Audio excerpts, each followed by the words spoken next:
간밤 뉴욕 증시 3대 지수는 모두 하락으로 거래를 마감했습니다. 반도체 업종도 다시 하락으로 거래를 마감했는데요. 반도체 ETF는 2% 가까운 하락을 보였습니다. 또 중국의 부진한 경제 지표로 중국 시장에 크게 의존하고 있는 테슬라 등도 하락으로 거래를 마감했습니다. 위험 자산보다는 안전 자산 쪽으로 투자 심리가 쏠리고 있는데 달러 인덱스는 93선까지 올랐습니다. 국내 원달러 환율에 대한 우려도 커지고 있습니다. 첫 번째 뉴스와 함께 자세한 내용 만나보시죠.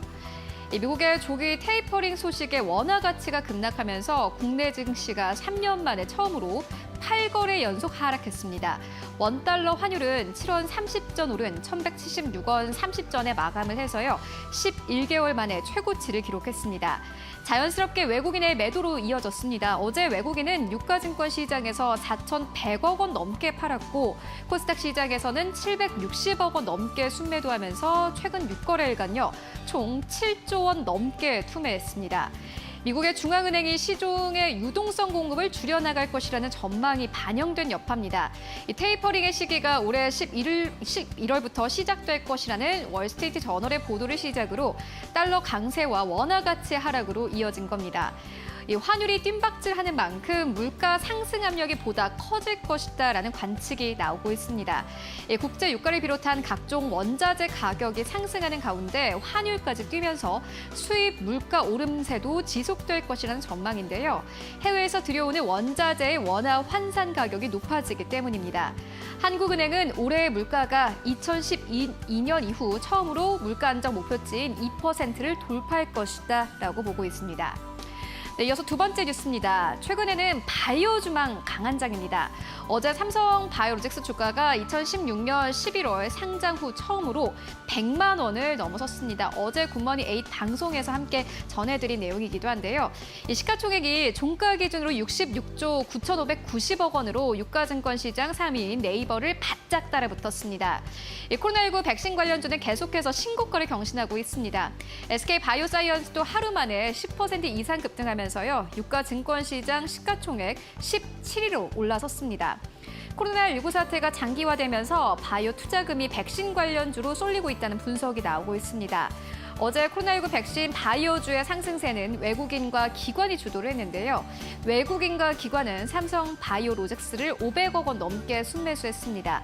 기관은 SK 바이오사이언스를 74억 원 넘게 순매수했습니다. 반면 코로나19 치료제 개발 이후 약세로 돌아선 셀트리온은 0.5% 넘게 하락을 했고 카카오뱅크가 14% 넘게 상승하면서 셀트리온의 시가총액 순위는 11위로 밀려났습니다.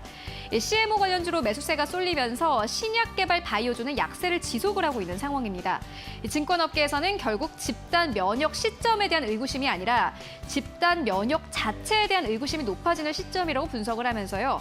현재 우리나라 확진자 수 차트는 정점을 예측하기 어려운 상승 추세에 놓여 있다고 볼 수 있고 백신과 치료제에 대한 니즈와 관심이 재차 높아질 수 있다라고 강조를 했습니다.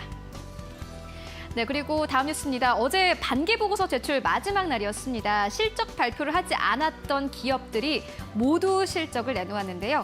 LF가 모처럼 웃었습니다. 코로나19로 억눌렸던 소비 심리가 회복되면서 실적 반등에 성공을 했습니다. LF는 올해 2분기 510억 원의 영업이익을 기록을 했는데요. 이는 전년 동기 대비해서 51% 넘게 증가한 수치입니다. 매출은 전년 대비 10% 증가했는데요. LF의 실적을 이끈 것은 바로 골프였습니다. 골프웨어의 호조가 큰 역할을 한 것으로 풀이가 되고 있는데요. LF는 닥스 골프 그리고 헤지스 골프를 전개를 하고 있는 상황이고 또 젊은 세대를 겨냥한 신규 브랜드 닥스 런던과 더블 플래그를 선보이면서 골프웨어 라인업을 한층 강화했습니다. 자체 브랜드인 헤지스의 선전도 실적 개선에 힘을 보탰는데요. LF의 사업 다각화 전략도 실적 개선에 한몫했습니다. 지난 2018년 11월에 인수한 부동산 신탁회사죠. 코람코 자산신탁의 실적이 개선되면서 매출과 영업이익 반등에 기여한 것으로 나타났습니다. 네, 그리고 삼양식품도 실적을 발표했습니다. 올해 2분기에는 지난해보다 저조한 성적을 거뒀는데요. 지난해 코로나19 유행으로 라면 수요가 급격하게 늘어나면서 이 매출과 영업이익이 일시 상승한 데 따른 기저 효과입니다. 삼양식품은 올해 2분기 영업이익이 전년 동기 대비해서 51%나 줄어든 142억 4,312만 원을 기록했다고 어제 공시를 했습니다. 이 매출액은 전년 동기 대비해서 15% 넘게 감소를 했는데요. 지난해 세계적으로 집밥 열풍에 라면이 특수를 누렸고 또 수출도 폭증했습니다. 반면에 올해 상반기에는 지난해만큼의 실적 상승세를 이어가지 못하면서 매출과 영업이익이 줄어든 것으로 나타난 겁니다. 상반기 실적에는 해상 운임과 환율 하락도 부담으로 작용을 했습니다. 해외 생산 기제가 부재한 탓에 수출에 따른 물류 비용 부담이 커졌는데요. 올해 상반기에 환율이 하락세를 거리면서 수익성 감소에도 영향을 미쳤습니다. 네, 매일유업도 마지막으로 만나보시죠. 매일유업도 어제 실적을 발표를 했는데요. 영업이익이 전년 동기보다 24% 증가했다라고 밝혔습니다. 이 매일유업은 1분기에 마케팅을 강화한 것이 2분기 실적 호조로 이어졌다라고 분석을 했는데요. 이 매일유업 관계자는 특히나 상반기 중에 신제품으로 출시된 제품이 매출 성장을 견인했다라고 밝혔습니다. 여기에 맞춤형 건강관리 브랜드 셀렉스의 꾸준한 성장도 실적 증대 긍정적인 영향을 미쳤습니다. 이 매일유업이 1분기 실적을 발표했을 때에는 신사업 성과를 주목해야 한다라는 의견이 나왔습니다. 네, 이번 2분기 눈으로 확인된 성과는 좋았는데요. 하지만 원가 상승이라는 부담감은 여전합니다. 제품 가격의 인상에 대한 기대감이 나오고 있는데 관련된 흐름 계속 따라가 보셔야겠습니다. 네, 그렇다면 증권사에서는 오늘 시장에서 어떤 이슈에 집중을 하고 있을까요? 오늘은 유한타증권의 백인범 과장을 만나보도록 하겠습니다. 안녕하십니까? 네, 안녕하십니까? 네, 간밤 뉴욕 증시 3대 지수가 다시 한번 하락을 하면서 오늘 우리 증시 좀 부담감 느끼면서 출발을 할 것 같은데 오늘 우리가 시장 전에 좀 체크해봐야 할 이슈들이 있을까요? 네, 지금 이럴 때일수록 종목에 집중하시기보다는 일단 큰 틀에서 현재 시장 흐름을 좀 점검을 해보시면서 다시 한번 재정비하는 좀 시간으로 삼아보시면 좋겠다라는 점에서 최근 증시 하락 점검에서 다시 한번 좀 정리를 좀 해봤으면 좋겠습니다. 지난주에 이어서 지난 거래일 그리고 오늘도 체감 장세 좀 좋지 못할 것으로 예상을 하고 있지만 큰 틀에서는 오늘 증시 오전에선 좀 어느 정도 좀 반등을 노릴 것으로 전망이 된다라는 점에서 오늘 증시는 너무 걱정하진 않으셔도 되지 않을까라고 생각하고 있지만 누적된 악재가 당분간은 좀 소화될 가능성이 좀 있기 때문에 지금 현재로서는 지금 증시 하락에 있어서 점검을 하시면서 향후 시장 점검을 해보시는 전략이 좋지 않을까라고 보여지고 있고요. 여러 방송에서 많이 들으셨을 겁니다. 하지만 일단 여러 우려감과 더불어서 일단 하나 앞두고 있는 점은 이 조기 테이퍼링 관련 우려감입니다. 앞서 미국 소비자 심리가 큰 폭 하회한 점, 코로나 델타 변이, 탈레반 이슈 등의 이런 누적 이슈 등은 어느 정도 시장에 반영된 모습인데 이 조기 테이퍼링 관련 우려감 오늘 내일 정도에서 시장에서 어느 정도 이제 가시화될 것으로 보여지고 있는데 이러한 이 조기 테이퍼링 관련 우려감까지 더해지면서 이런 신흥국 자금 유출이란 이 부정적인 수급 환경이 우리 증시를 압박하고 있다. 이는 곧 외국인 매도세가 계속 나오고 있다는 점에서 계속적으로 관찰을 해보시면 좋을 것 같고요. 일단 한국 증시에서는 지난주 큰 폭 급락했던 삼성전자와 SK하이닉스 지난 거래일 주가도 보셨겠지만 어느 정도 강보합세 유지하고 있다는 점. 그리고 반면에 이 경기 민감주들의 하락 여파 등으로 이 코스피와 코스닥의 급락세를 유발하는 모습 등이 시장 전반적인 흐름이다라고 보시면 좋을 것 같고요. 일단 우선 당분간 환율 흐름과 외국인 매매 동향만 일단 우선 관찰을 해보자 말씀드리겠습니다. 일단 원달러 환율이 1170원대로 올라오는 측면 등과 더불어서 이 외국인의 매도세, 앞서 이 조기 테이퍼링 관련 우려감 등과 더불어서 이런 외국인의 매도세가 오늘도 이어질지 계속적으로 관찰을 해보시면 좋을 것 같고요.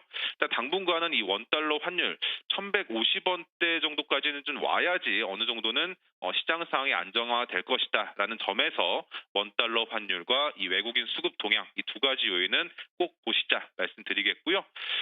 지난 거래일에도 좀 어느 정도 나왔지만 당분간 제약바이오 업종의 이 상대적인 강세가 이어질지 여부 관찰해 보시면 좋을 것 같습니다. 뭐 임상 3상이라든가 여러 긍정적인 요인 등에 따라서 이 SK 바이오사이언스의 급등이 나오고 있는데 이와 더불어 여타 바이오 업종 내 종목들의 강세 그리고 또 상대적으로 증시가 좋지 못할 때 이 제약바이오 업종 내 개별 종목들의 반등이 이어졌던 사례 등을 참고해 본다면 당분간 매매 측면에서 제약바이오 업종에 대한 관심이 필요하다라는 점으로 보시면 좋을 것 같고요.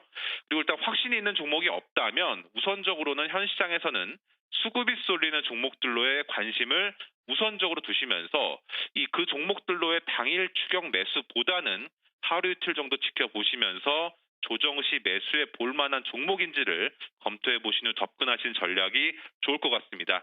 뭐 다시 한번 정리해 보자면 당분간 시장 흐름 이 환율 급등이라든가 수급 요인 등으로 좋지는 못한 상황 속에서 이 개별 종목 장세로 이어질 가능성이 높은 만큼 난이도 높은 장세가 예상이 된다. 하지만 현재로서는 현금 비중이 있다면 급락 시 매수, 반등 시 매도 등으로의 단기 매매를 노리시면서 중장기적으로 저점 분할 매수에 어렵지만 나설 시기다라는 점에서 보수적인 관점에서 하지만 너무 일희일비하지 않는 심리적인 상태를 유지하시면서 냉정하게 시장을 좀 바라보자라는 말씀 드리겠습니다. 네, 그렇다면 과장님 이번 FOMC 의사록에서 테이퍼링에 대한 이야기가 다시 한번 나오면 우리 시장에서 외국인 매도 규모도 더 커질까요? 아니 어느 정도 선반영되어 있지 않을까라고 생각을 하고 있고요. 뭐 일단 테이퍼링은 어느 정도 기정사실화되는 상황이다라고 가정을 한다라고 가정했을 때 지금 입장에서는 외국인의 이런 이 선반영된 기준이 어느 정도는 한 60% 70% 정도는 반영이 되어 있지 않을까라는 점에서 어느 정도 이 테이퍼링 이슈가 오늘 내일 정도 이렇게 나온다라고 하면은 이슈 해소에 따른 반등도 일정 부분 가능할 것이다라는 점에서 보시면 좋지 않을까. 하지만 어느 정도 이벤트는 지난 이후에 다시 한번 방향성을 잡을 것으로 보여지고 있기 때문에 당분간은 보수적인 관점으로 보시자 말씀드리겠습니다. 네, 알겠습니다. 오늘도 말씀 고맙습니다. 네, 감사합니다.